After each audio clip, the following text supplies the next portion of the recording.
Good afternoon. Phil Lindemann with your Krystal 93 News from Vail Summit Orthopedics and Neurosurgery.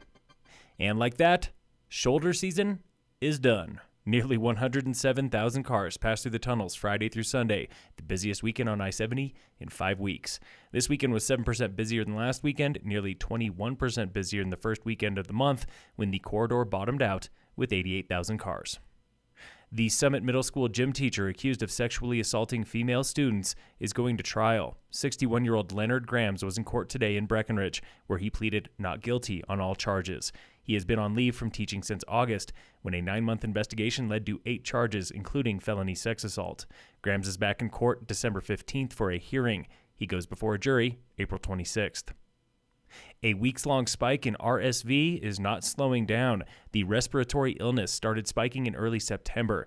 It peaked around this time last year, too. But this year's spike is nearly 4 times worse and still climbing. Summit health officials confirm 1 outbreak at Silverthorne Elementary and several likely outbreaks at child care centers. Kids under 2 years old and the elderly are at biggest risk. Symptoms are flu-like: sneezing, coughing, runny nose, and fever. Today was first day on the job for new county manager Philip Gonchak. Gonchak comes to Summit from California, where he was police chief for a beachside town. Still open are 2 assistant county manager positions.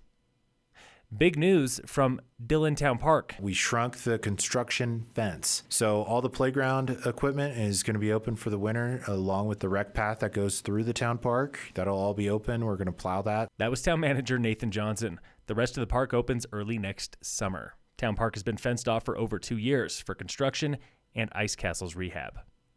Beaver Creek was sunny and mellow for early opening day this morning, where the locals were abundant, like Sophie from Avon. You know, it's just home. It's the official start of the season. Something comforting about it. Making headlines recently was 65-year-old Dave Shout of Avon.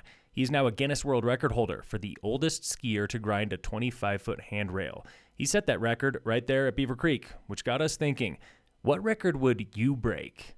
Another Avon guy, Seth, he's going straight for Shout's record. I'm 55, don't know how to rail slide, but I'm going to break his record one day. Skiing with Seth today was Tracy, setting her sights even higher. I'd break the 100-mile ultra-marathon record for a woman over 50. Edwards local, Emily. I'd be tempted to try to spend the most amount of time in the wilderness. You know, summer, winter, send me out there and I'm not coming home. Our friend Sophie again, riffing off Emily's attempt. National park visits. How many do you got right now? About 10. Now, I hate to brag, but your news guy is a multiple world record holder. And you can be too when the world's longest shot ski comes to Main Street Breckenridge for Ulerfest.